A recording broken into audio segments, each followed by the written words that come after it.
I wanted to pinpoint that moment where humanity was okay and comfortable with being naked.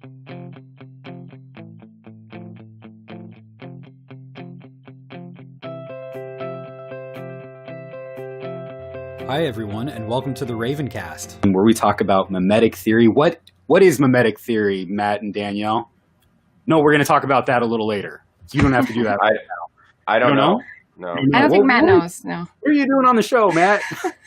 We talk about mimetic theory and the violence and conflict and rivalry. That's it. Insights into those concepts that so often plague our world, our relationships, our marriages, our neighborhoods, and our world. And today I am so excited because we have two special guests on the show today, Danielle Kingstrom and Matt Distefano. Hi, friends. How are you?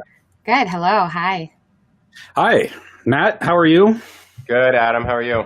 Thanks for having me on here. Matt has been on the show a couple of times. This is the first time that Matt has come on with such fantastic hair. I love what you're doing with it. I'm really doing nothing. I wake up and I show up. What kind of shampoo do you use? I don't know. Whatever's on sale at Grocery Outlet, Bargain Market. Oh, that's fantastic. I need to go get some of that. It's great stuff. So I'm just going to introduce Matt and Danielle, and then we're going to get into a book that they are working on together, tentatively titled Naked and Known. And I know, right? And when I heard this, Danielle told me this last 2 weeks ago when I was talking with Suzanne Ross about her book on love and mimetic theory, and Danielle said, hey, I'm writing a book with Matt on Naked and Known. And I was like, let's do that. Let's talk about that. Yes, that sounds awesome. So Matt is the author of multiple books. First, All Set Free. I've got it here. Yep. And From the Blood of Abel, Humanity's Root Causes of Violence and the Bible's Theological Anthropological Solution. That's fun. And Matt, your latest book is here called Heretic. I love that. And hey, yeah, it's good. And it's a perfect cocktail of disgusting lies by Anonymous. It is indeed. Yes, that's what I've heard. Yeah. Anonymous says that, and we are no match for this professor of word vomit. You got your PhD in word vomit. Nicely done. I did. Yeah, I got that a couple of years back. It was a tough process, but I'm glad I went through it. Yeah, 4 years for that one, right? Yeah, some kind of dissertation on that one. That's good stuff. So, word vomit, who in reality is getting 90% of his info from Wikipedia. It's like 85. 85? Okay. 85%. Or a bitter rabbi. There are a few of those around, I guess. God, yeah, that one. I don't know. Rabbis are always really cool, actually. I like rabbis. I know. I didn't like the anti-Semitism behind that one. But, no, that was not cool. So anyway, get the book Heretic because it's fantastic. And Matt is also on the Heretic Happy Hour, a fantastic podcast. And Danielle is also very active on, there it is. You can buy a mug of the Heretic Happy Hour. Get your shirts. And we have shirts. Yes, you both have the new version of the Christian God Loves Gays, and I'm wearing the older version, which is Christian and affirming. So Matt you made both of these shirts, right, Matt? No, Rafael Palendo of Choir did the ones Danielle and myself are wearing, and I had a buddy who helped me with that one. Okay, awesome. Yeah. So where can they get the shirts? Because this shirt is it's important now. It's always been important, but right now especially.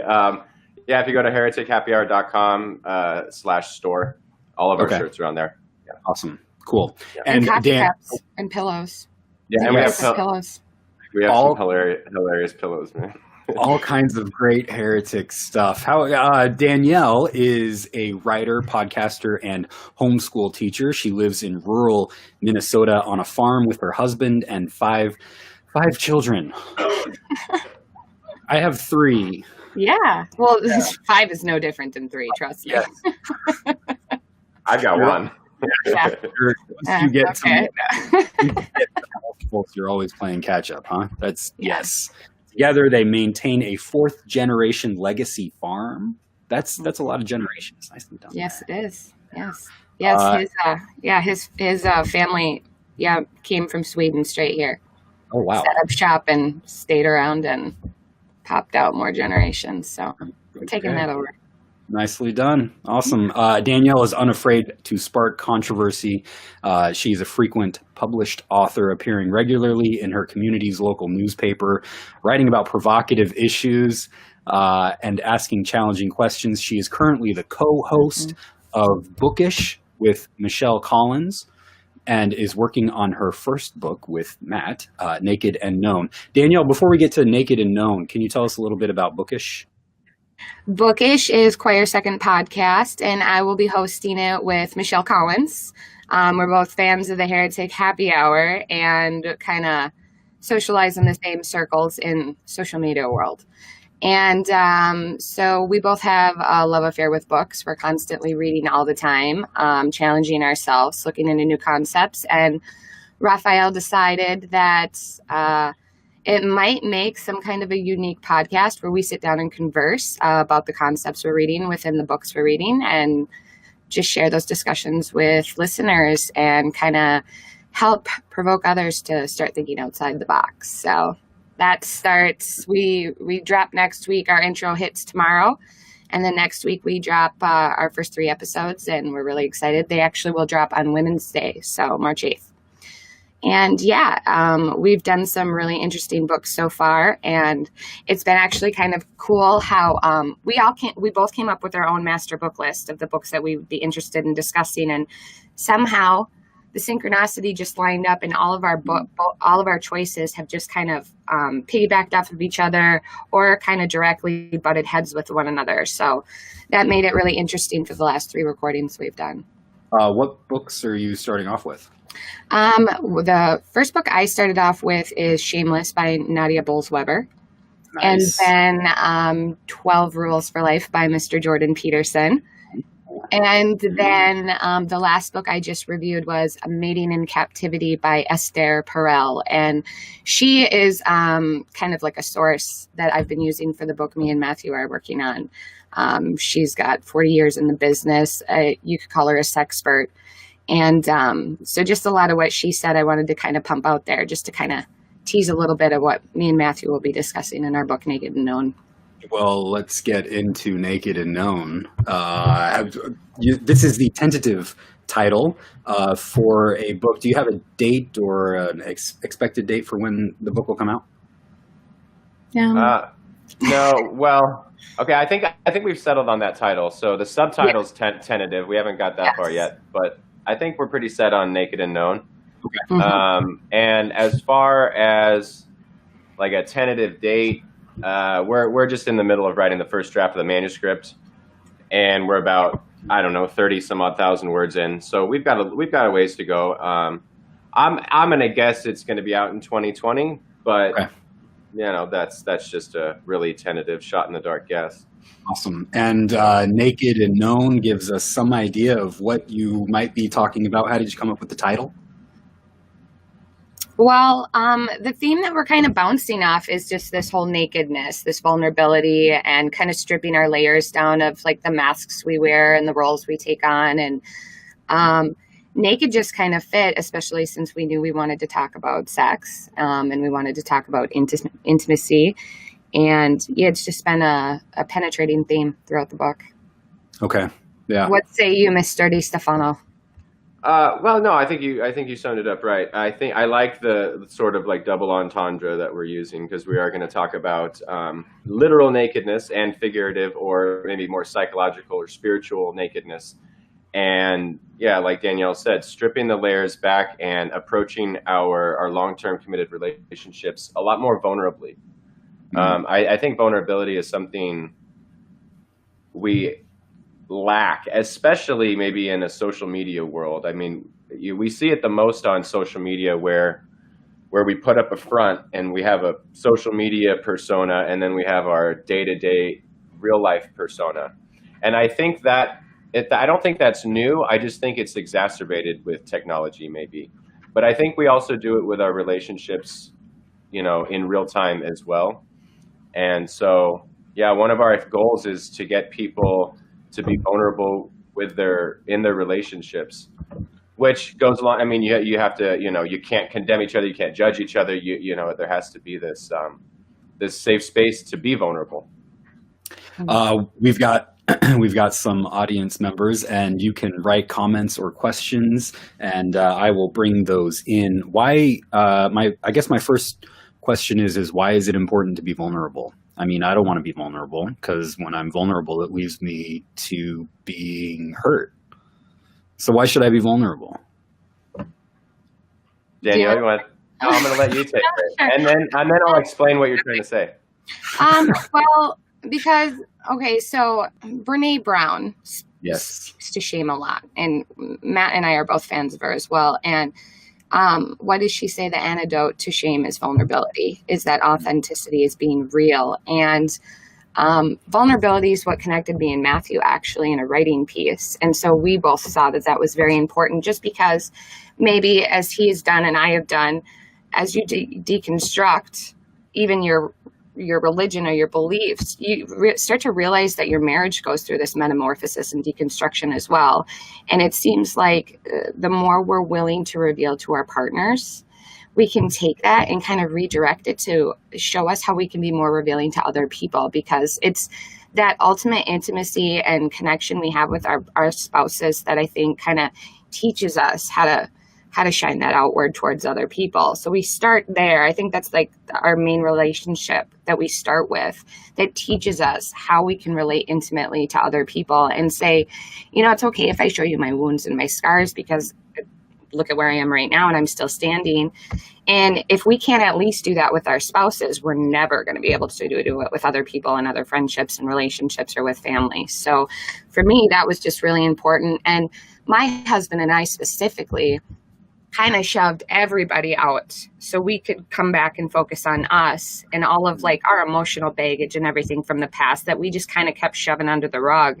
And as we did that, we just kind of realized we weren't fully revealing ourselves to each other. And that's why we had so much dysfunction going on with like family relations. And so as we started doing that, it kind of taught us how to respond better to other people, to relate better to other people. And ultimately, I think just teaching other people how to do that can help with our disconnection problems in society. So that's what it is for me.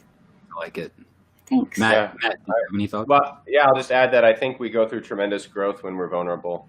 And yes, it does open us up to being heard. But that's why I think we also talk about this concept that is called differentiation. And clinical psychologist David Schnarch does a great job fleshing this out, what this means. And I think when we can learn about our true self and know our true self and stand on our own 2 feet, then when we are able to be vulnerable, when we are able to empty ourselves for the benefit of someone else, to show this agape style love, we're not attaching our self-worth to the reactions that we get from others. So yes, we can get hurt, but as long as we don't attach our self-worth to our ego, to make it plain, I think then we can experience a level of growth and a level of maturity, and marriage will make you grow or it'll fail. Typically.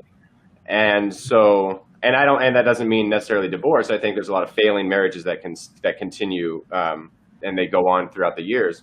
But I think when we're able to balance that, standing on 2 feet and being vulnerable and giving ourselves, that's when I think we can experience a level of growth that's beyond what we imagined maybe when we first said I do. Yeah. Beautiful stuff. Joel says, I love what you, Matt, said about the necessity of safety in the space between people. Have you heard of imago relationship therapy? If so, will you be incorporating some of the truths in your book? If not, definitely check it out. And have either of you heard of imago relationship therapy? I have not. I have not. Have you, Matt? No, I haven't, but the minute we get off this, I'll probably I'll be Googling right now. Yeah. Thanks for that. Yeah. Thank you for that, Joel. We'll look into that. So awesome. The title, Naked and Known, and as you are talking about it, brings me back to the story of Adam and Eve. when they are naked in the garden together, and neither one are ashamed. Yes. Right. So I'm this like right here at the beginning of the Bible, and one of the things that mimetic theory, Rene Girard, helps me understand is the anthropological truth that the Bible is trying to get at, first and foremost. And so this story, I guess, maybe I haven't read your book yet. You haven't finished writing it, but has something to do with where you were going in the book, I would imagine. Yes. Matt's sitting there, does it? No. I rewrote that.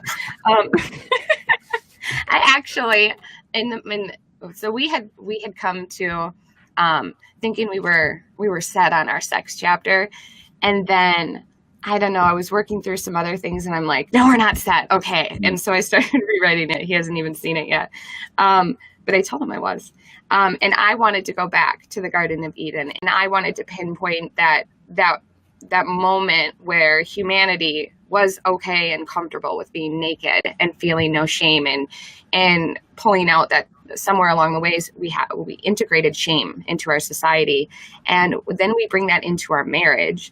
And when we have, even if it doesn't come from a result of anything that happens in our marriage, we bring this emotional baggage in.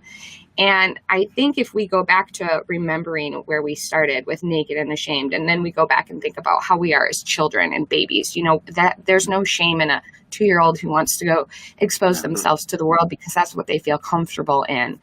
And so, ultimately it's going back to that original concept of how do we bring back that original concept of being naked physically as well. I mean, I'm not saying we should start like nudist colonies right now, but physically being naked in front of your spouse is a huge problem for a lot of people. I mean, I can relate. The first few years in my relationship, I had a poor self-image. I did not have a healthy body concept of myself. And I mean, it's just little things like that can hold us back from truly being naked and known to our spouses. So what I would like to do is try and take off of that whole Eden perspective and see if we can't figure out if we can settle on finding a comfort zone and truly being naked and known, what that can do for our sex lives. And a healthy and beneficial way would be superior for many people. Because if you ask me, if we were all having more sex, we'd all be happier.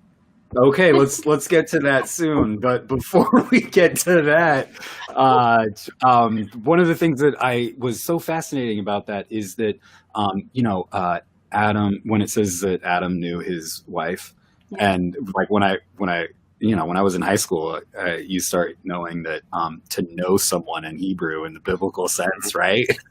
So, but it's much more, as you guys are talking about, it's much knowing on an intimacy level is much more than just about knowing on a sex level.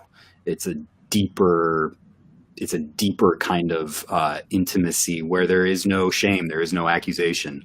Maybe this is where mimetic theory comes in a little bit more, where there is no like you can look at someone and not shame them, not accuse them of saying, "Oh, this isn't quite big enough," or "This is too big," or like you can look and you can accept the person for who they are and where they are at this moment in their lives.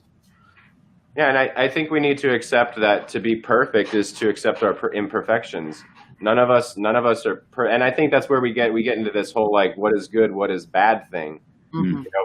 Going on to the themes in Genesis, like I think a lot of our problems is labeling good and bad, and then that gives us justification to stand with the good side instead of the bad side. But then different groups have different definitions. What is good is bad. And then they run into each other and we get into this finger pointing and accusation, this satanic mechanism. Yeah. And I think we do it with ourselves and we do it with our spouses and we do it obviously throughout the world.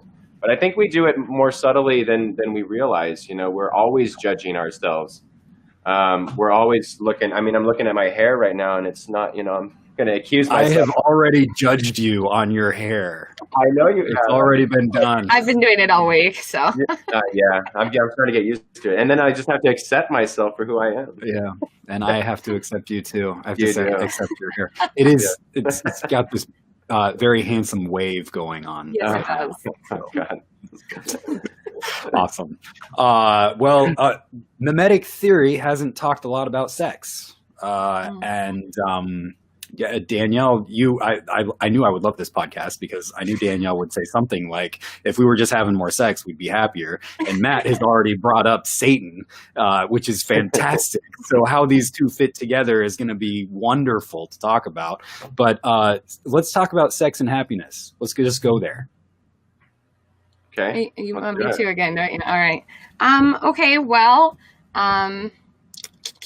sex. Okay, so first of all, I want to put a disclaimer. As much as I don't want to be over anal about the need for monogamy, I will say that from our perspective and what we're writing about, this is about a committed relationship.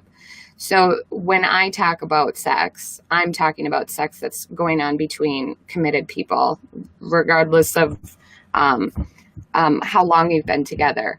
I just want to put that out there because sometimes I kind of pop off and I'm like, we shouldn't judge people who are out just experimenting and exploring because they're searching for something. They're searching for God. But just so we know from my context.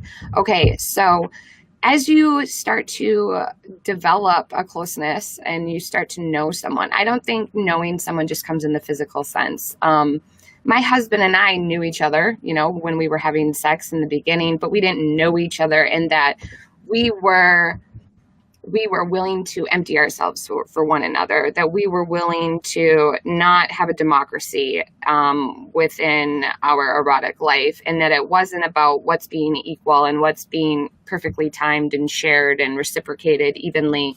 There's a flow that you pick up from one another. I think me and my husband have an essence flow where all throughout the day, there's this push and pull between us.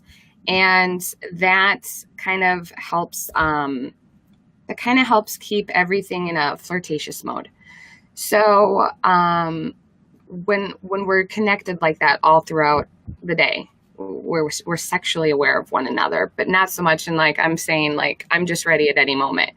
When we're keeping that sexuality a part of us, it's creating this flow and this dynamic where we're erotically connected, and it's not just about being selfless and what's the word I'm looking for? Matt, you can step in anytime because I feel like I'm. Well, no, I think, I'm going to come back to that. Yeah, what I'm hearing you saying is that we're going to integrate our sexuality with our spouses or our long-term partners throughout the day. And I got to the place where I think of sex as more than intercourse. Yes. So we're and like you said, we're not walking around, always being like, I need to have sex right now. But it's being conscious and intentional about being seductive and pursuing the other sexually, and not for a selfish way, but just to keep those airwaves going. Because I think a lot of times we compartmentalize our lives. Yes. We're doing the children thing here, we're doing the recreational stuff here, we're doing the professional stuff here, and then maybe at the end of the day, after we've watched some TV, we got like 30 minutes or 45 minutes to focus on sex. And it's like, I think good sex is going to require a lot more intentionality, and we have to integrate it into our lives. Like we're not a father and then a husband and a writer or a mechanic or whatever we are. We're all those things maybe at once. Yes. There you go. Thank you for doing that. You brought me back to where I wanted to go with that. Yes. So we have to kind of maintain that what Esther Perel talks about is her erotic intelligence. You need to be aware of your sexuality, and you need to keep that fully integrated into who you are. Yes, I'm a mother. But I'm also a sexual being while I'm a mother. Yes, I have to go milk the cow, but I am also a sexual being while I'm milking that cow. And that doesn't necessarily mean that it is a sexual experience in what I'm doing. It's just being fully aware of who you are. You are your sexuality. It's not separate from your identity. It is your identity. And so I think just being more aware of that helps significantly with overall body image. I mean, I know it did for me. Sometimes, especially us women, our husbands will tell us we're sexy, we're beautiful, you look great. I wake up right in the morning, you're so beautiful. Okay, and we're like, what is wrong with you? But our husbands are seeing past, or our spouses are kind of seeing past the flaws that we see in ourselves. So I kind of had to get to a point where I was like, he was right. He's seeing what he's seeing, and why am I not seeing that? And I wasn't seeing that is because I was segregating my sexuality. I can't be sexy while I'm making eggs. I can't be sexy while I'm doing math homework with the kids. But then I was like, well, why can't I? Because then I'm only ready to feel sexy, when we're hopping into bed. And then you're like, well, I haven't felt sexy all day, and I'm just not going to just turn it on like a switch like that. You can turn it off like a switch like that, sure, but you have to be ready to be turned on all day. And so that includes seeing yourself as a sexual being in everything you're doing, and it not being seen as that's the sexual act of you're horny all the time or something. It just means I recognize who I am. I am fully embodied in my sexuality. So I'm glad you said that last sentence, because I imagine that a lot of people watching this are thinking, man, that sounds like a lot of work because I have to just be horny all the time. No. That's not what you're saying. No. What is the difference between being sexy or feeling sexy and being horny all the time? Being turned on. Well, I would say that it's more, it's not like you're, I feel like I'm going to take this too far if I get a little vivid with my articulation here. I'm not saying that you should be consciously ready to just be erect at any given moment. I'm saying that you can see yourself as a sexual being. You can see yourself as a sexy person. You can even revere your spouse and noticing how sexy they look driving the tractor or coming home after a long shift at the hospital. You can notice it without it being an impulsive, aggressive need to hurry up and satiate. Because I think if we're just noticing it and then continuing on about what we're doing, we're kind of creating a little flicker of desire in the back, so that when you are ready to come to the point where you want to have intercourse or you want to be more intimate with your spouse, you've already been connected all day because you've already been thinking about it. We get to a point, like what Matthew said earlier, is we just hop into bed and think, oh, here we go. But we haven't connected at all throughout the day. And even something as subtle as just a touch or a simple kiss can kind of keep that flicker and that spark going a little bit, so that it's not all of a sudden flip on that switch. Hurry up. Why aren't you in the mood? What's the matter? And then a lot of women are like, yeah, I haven't been thinking about it all day, and now you just want me to turn it on. It's up to all of us individually to kind of keep that flicker going in the back of our minds, and knowing that we don't have to turn it on, but it's ready for us to turn on, and it's not going to be as much work. So it's not like you're thinking about images all day and what's going to make me hot. You're just being aware of who you are and what your spouse is doing, and you notice what they're doing, and you notice it in a different way, and you're more attentive to that. Oh, I never noticed that. That makes me think of that, or how much I appreciate that about her. And I mean, it's not even a sexy act that can turn you on. I mean, my husband's like, I'm going to go do some laundry, honey. And I'm like, okay, thank you. I love that, Yeah. And then later I'm like, I'm going to remember that, I sometimes do the dishes, and that's See, that's there pretty you go. hot. I mean, you don't need to get all creative with foreplay. I mean, honestly, my husband's like, I'm going to do a couple loads of laundry, and then do you want me to make dinner? And I'm like, I do. Yes, I think what I'm appreciating so much about this is that so often you can get caught up in the routine of life, the routine of keeping up a household, and you lose that sense of intimacy, that sense of connection. And I think that's what the sexiness, that's how I'm seeing the importance of the sexiness that you're talking about. Is it's so easy over time to lose the intimacy that you have in a marriage.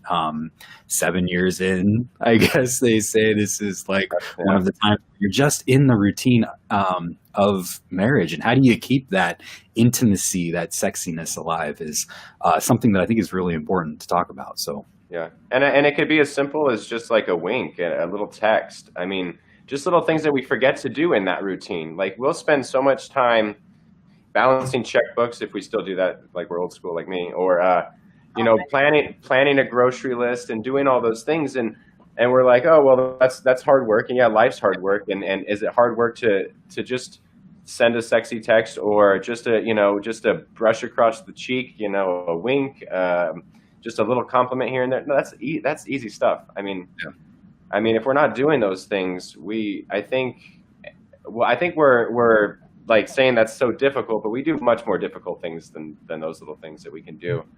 And all of us can do that. We can be more intentional about just little things throughout the day.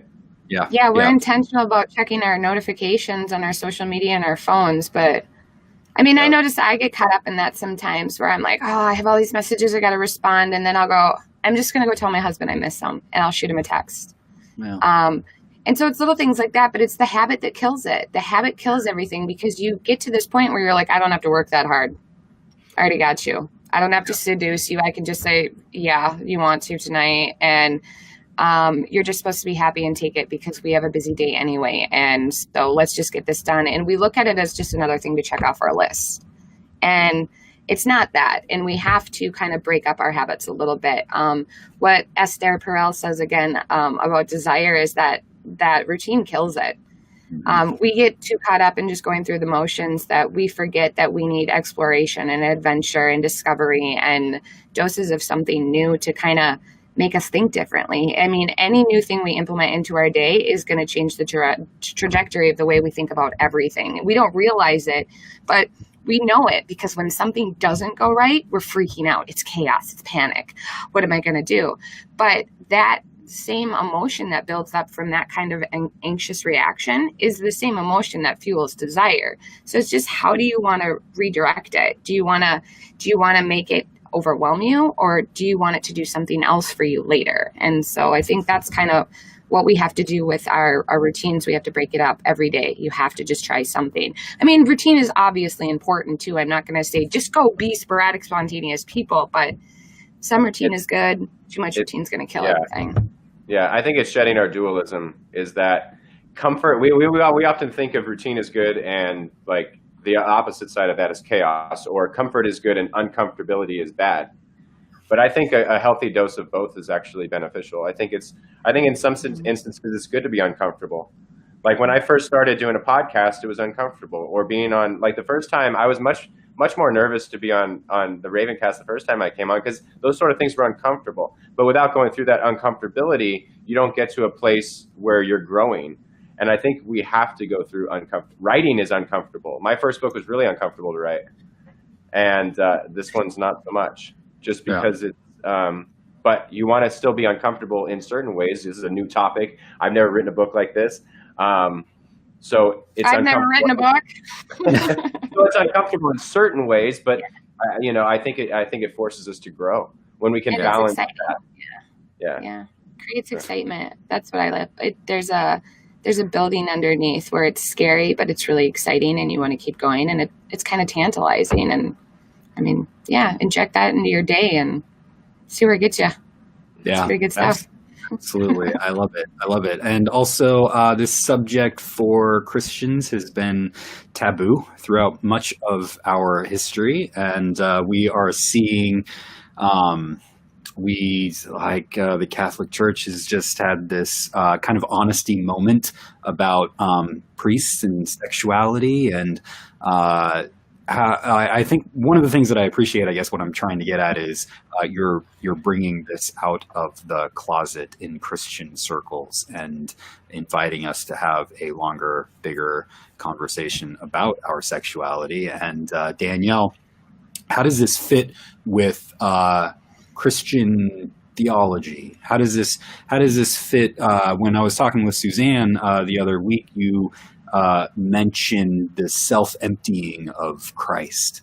Of kenosis. And oftentimes the Bible is full of sexuality too that we've also repressed. So talk about that a little bit, not just Danielle, but Matt too. Yeah, right. Matt's the theologian over here. Theologian. Yeah. That's awesome. Do you want to? Yeah, well, I think, I love the idea of kenosis, not only as a Christian theological understanding of who Jesus was, who Christ was in relation to the Father, and his emptying of his own will to do the will of the Father. Mm-hmm. I think good theology should be able to be practiced out in real time. Yeah. And it's not good enough to have all these like sort of ontological, metaphysical, theological claims and then not have anything to do with them. So it's like, well, how can we imbue kenosis into our sexual relationships? Would that benefit our sexuality and our sexual expression with our partners? And I think it would. And it's almost like a two-way street. When you empty yourself for the benefit of someone else, you actually gain more pleasure. And without going into details, but if your focus is on feeling and being felt and delivering the most pleasure to your partner, my experience is that it makes for the best sex. So we can have this, and I know it's not like a one-to-one correspondence on this is what kenosis means for sexual. It's just exploring the themes in the Bible and how they could play out in real time. It's like, you have a great day when you're serving others, and it's like we almost get this, like it's cliche, but it's better to give than to receive.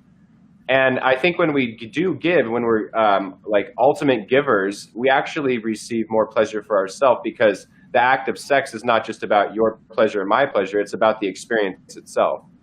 And so I just found that when you're more of a, how can I please you and how can I empty myself for you? How can I not be selfish at all in the bedroom? Sex is much, much more, it's much better. It feels better. It's much more connective. It's much more intimate. So I'm always of the belief that our theology, if it's good, should be able to be lived out in real time, and it'll bear good fruit. And if it doesn't bear good fruit, it's probably crap theology. But. Yeah, right. Yes, even good fruit in the bedroom.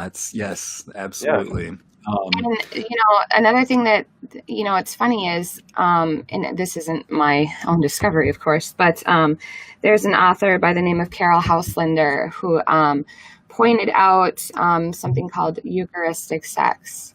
And what she relates, sexuality to is we consider that we have this spiritual relationship with God, and we are to have this spiritual connection with God.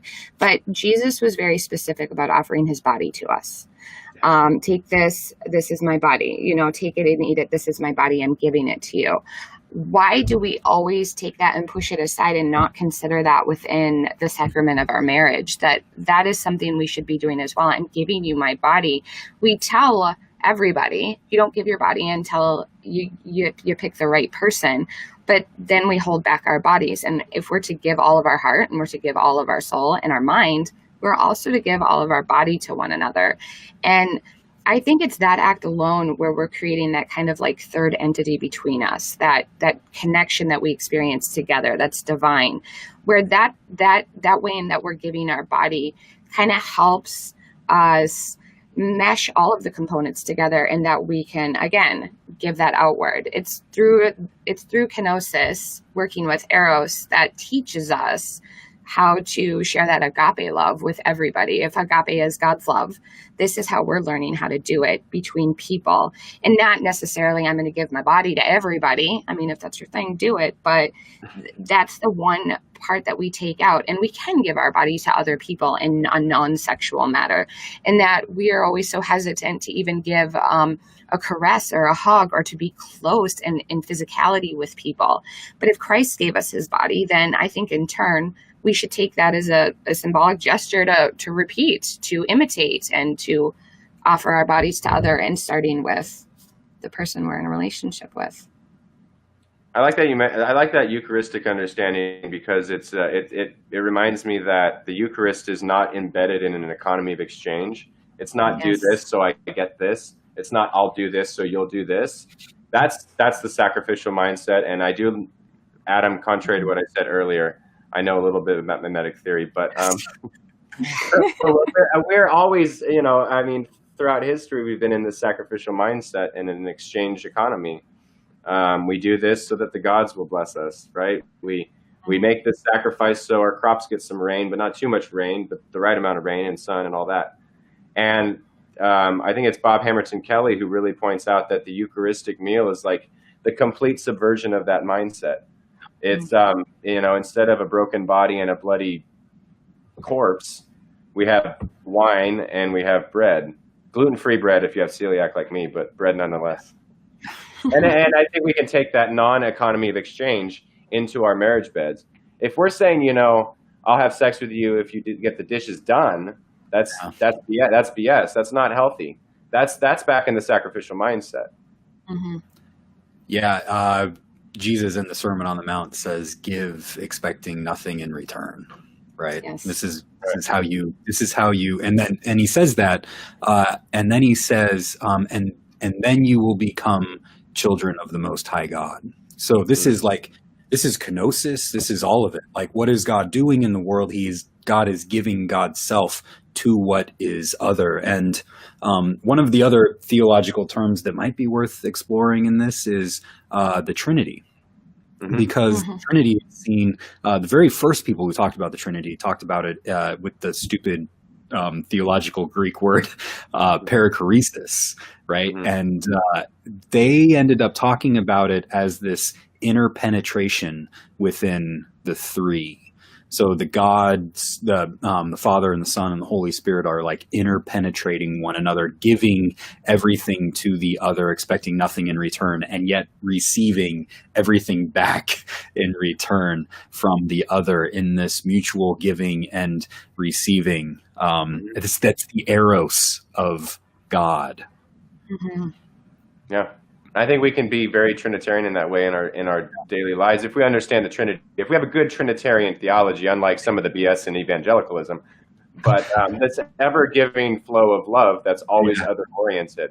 Yeah. And that seems to be the most healthy. That's, and more so with a grace exchange and not so much an economical exchange. I think that should kind of be our focus. I noticed that, in my own marriage, sometimes I think, God, he just keeps giving. He's been working all day. We've been dumped on with snow. And so between tractors gelling up and moving bobcats around and moving snow, he's so busy. But then he comes in and I'm like, I have to write. And I'm going to do laundry. I'll get dinner done. And I think, why are you so giving? You're so giving all the time. And you start becoming aware of that. If you notice the things your spouse does for you every day and you're like, how do you even have the energy to do this? And when I'm having days going, I'm not adulting, I'm done. Nope. You just do it all. Okay, honey, I'll do it all. And I just think, wow, you just keep going. And what that does for me, of course, is I kind of think, okay, well, I think I need to step up my game then, because you're kind of really loving me right now. And I feel like I'm not. And that's that imitation we do with one another, where I'm saying, you're showing me how to be a better person because you're being a really good person right now. And I want to step up to that. And I want to match that. And that's a grace exchange. You're kind of transformed by it. You're like in awe of how much your spouse does for you, that now I need to reciprocate it, not because you feel guilty, but because they're showing you what that love looks like. It's endless, it's ongoing, it's self-emptying, and you get to mimic each other in that if you're paying attention. Don't you think there, Matt? Yeah, of course. That's why when people ask me, is mimesis a bad thing? It's like, no, it's a human thing. When it's non-conscious, it leads to problems, right? Obviously so. But if we're creative mimesis or positive mimesis or imitation, and we're conscious about it, I think it could be a really powerful tool to inspire us, to give us a model. That's why I think the life of Jesus is still so important. As far removed as the religion of Christianity as I sometimes think I am, I still see Jesus as this model of positive imitation. And we can be that model for one another.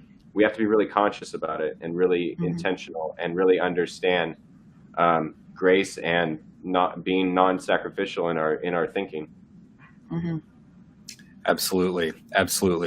We've got a comment here. I think it's from Lindsay, or maybe it's from Maura.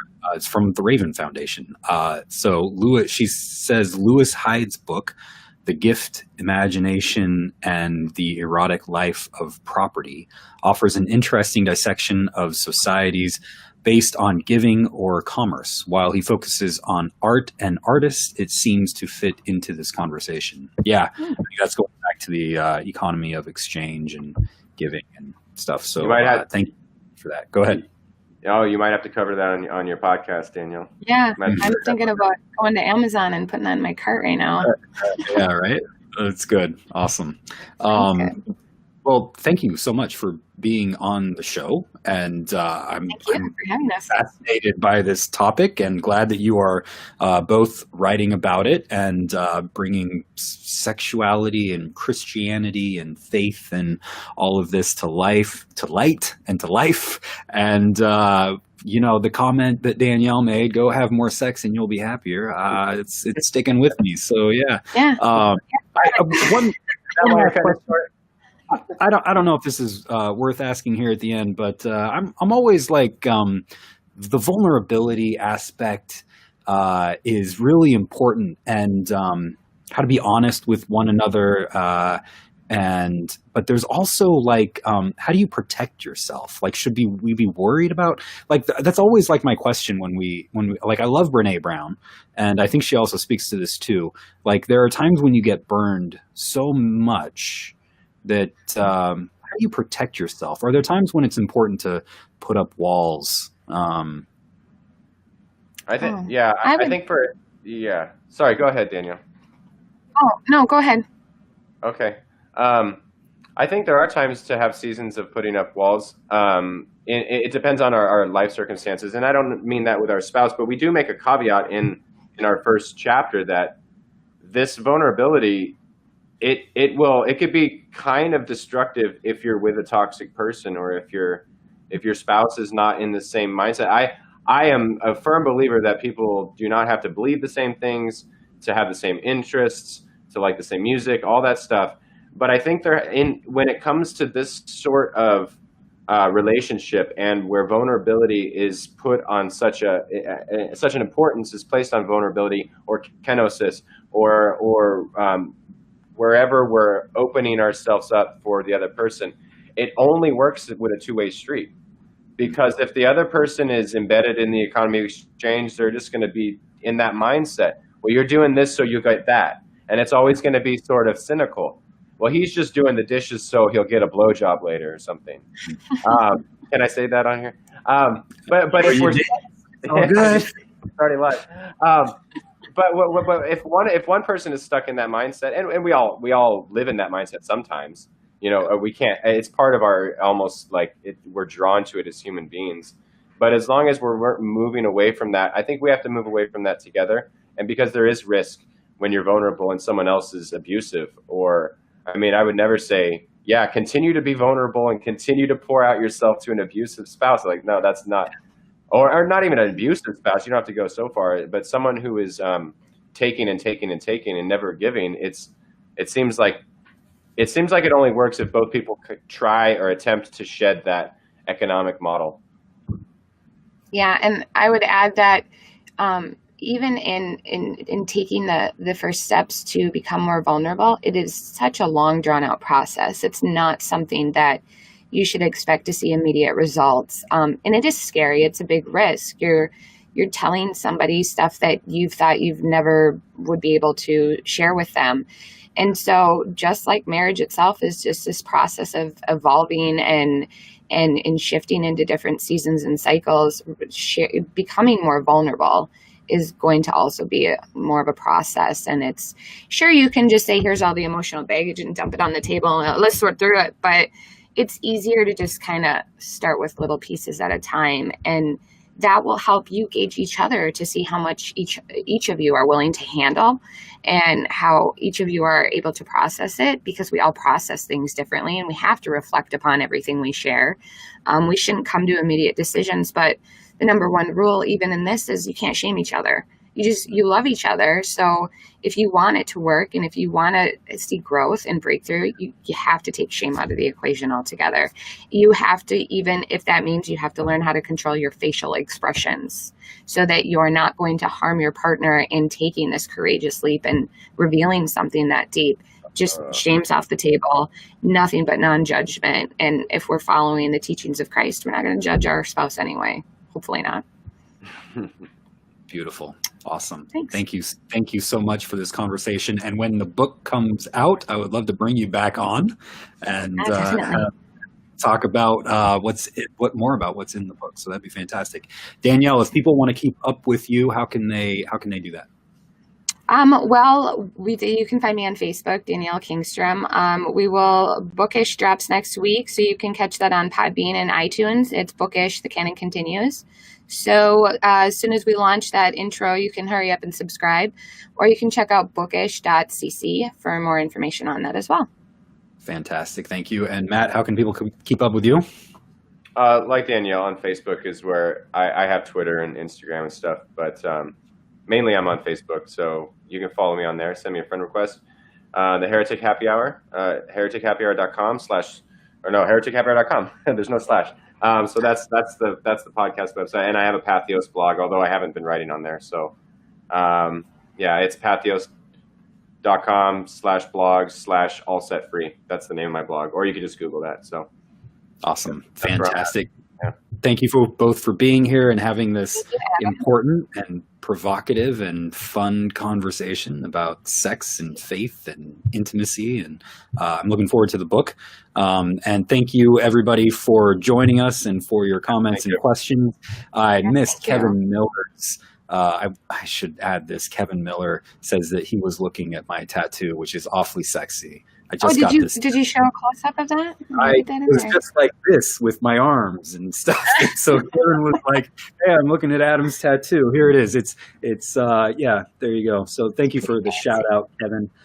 It's Jesus bringing people out of hell. So it's like, sometimes Jesus has to come and drag us out of hell. And there's this 11th century icon where Jesus is dragging Adam, me, I guess, out of hell. Adam. And sometimes I need that. And so that's what that's about. So anyway, I love it so much I got it tattooed on my arm. Yeah, so it is sexy. It's sexy. Yes. Thank you very much. So you can keep up with all things Raven Foundation at the Raven Foundation Facebook page, and you can check out the Raven Review at ravenfoundation.org. Thank you again for being here. And until next time, grace and peace be with you. Bye-bye.